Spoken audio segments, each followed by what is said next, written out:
Pessoal, bem-vindos ao nosso canal do YouTube e a aula que eu aqui agora vou disponibilizar para aqueles, claro, que têm interesse na área do direito, no tema do direito processual civil, é uma introdução ao litisconsórcio. Aonde aqui eu vou primeiro criar uma figura classificatória mínima, mas principalmente trabalhar a classificação do litisconsórcio. São 4 formas de classificação e essas 4 formas são cumulativas. Todo litisconsórcio pode ser classificado de 4 formas. E é essa classificação, tema fundamental, que eu vou aqui começar a trabalhar com ele. Pessoal, o tema desse bloco é litisconsórcio e, claro, não preciso aqui necessariamente iniciar pelo conceito. Não é isso? Eu tenho na composição dessa palavra lit, né? Litis, e o consórcio, um amontoado de pessoas.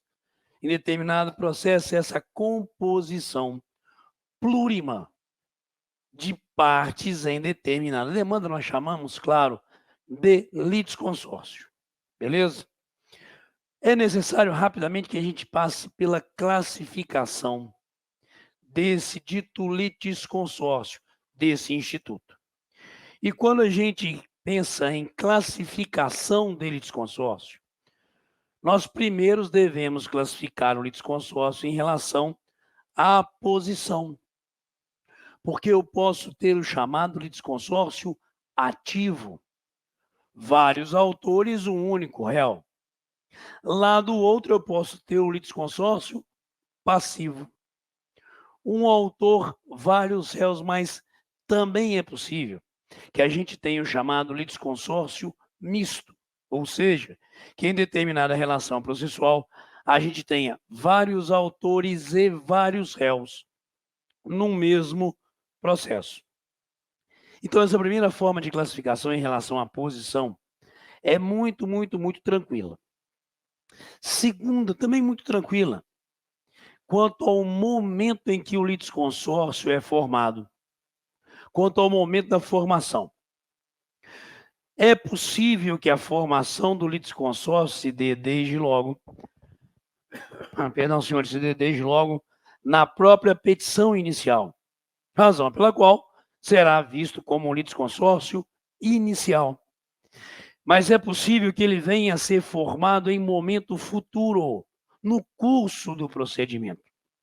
Nesse caso, nós chamaremos esse litisconsórcio de incidental ou ulterior. Portanto, quanto ao momento da formação, eu tenho litisconsórcio inicial, a própria petição inicial já me dá essa definição de amplitude subjetiva, ou ele pode ser incidental ou ulterior, formado que passa a ser o litisconsórcio no curso do processo, beleza? Então, essas duas primeiras formas classificatórias são formas bem tranquilas da gente lidar com ele. As outras duas figuras classificatórias é que hão de merecer uma maior atenção nossa. Porque as outras duas formas de classificação, senhores, nos ditam que o litisconsórcio há de ser, quanto à obrigatoriedade, de novo, quanto à obrigatoriedade, que o litisconsórcio pode ser facultativo ou necessário. Facultativo se dá quando a relação jurídico-material permitiria, num processo de forma facultativa, vários autores e ou vários réus. A natureza jurídica da relação, por exemplo, um credor, dois devedores solidários. Pode o credor ali numa ação de cobrança formar o litisconsórcio cobrando dos dois ou tão somente em relação a um, o que não prejudicaria nem a validade nem a eficácia da decisão, da sentença. Então, o litisconsórcio facultativo pressupõe que a natureza jurídica da relação jurídico-material submetida ao aparato jurisdicional do Estado, permita, mas não obrigue, a formação do litisconsórcio. por seu turno. O litisconsórcio necessário surge, primeiro, em razão da relação jurídico-material. Algumas dessas relações jurídicos materiais, senhores, ditam que necessariamente, para a validade e eficácia da sentença, que a gente tenha uma composição plurima em termos de partes nesse processo. Então, há algumas relações jurídicos materiais que exigiriam a presença de mais de um no processo, numa figura, por exemplo, de vários réus, sob pena da gente ter uma problemática, digamos assim, de validade ou de eficácia da eventual e futura sentença de mérito, mas o litisconsórcio necessário também se forma em razão da lei. É lícito, é possível que a lei, senhores, determine que o litisconsórcio seja formado. E aí, neste caso, a não formação do mesmo poderá comprometer novamente a validade ou eficácia da decisão. Então, o facultativo você forma se quiser, mas a relação jurídico-material submetida ao aparato jurisdicional do Estado permitiria a formação do litisconsórcio, mas não obrigaria. Lá do outro litisconsórcio necessário, imposto pela lei ou pela natureza da relação jurídico-material discutida, nos dita que se o litisconsórcio não for formado, isso poderá dar problemas na eventual decisão de natureza meritória, em termos de validade ou de eficácia da decisão. Tranquilo, senhores? Então, nós temos essa percepção de forma classificatória quanto à obrigatoriedade, facultativo ou necessário, ok?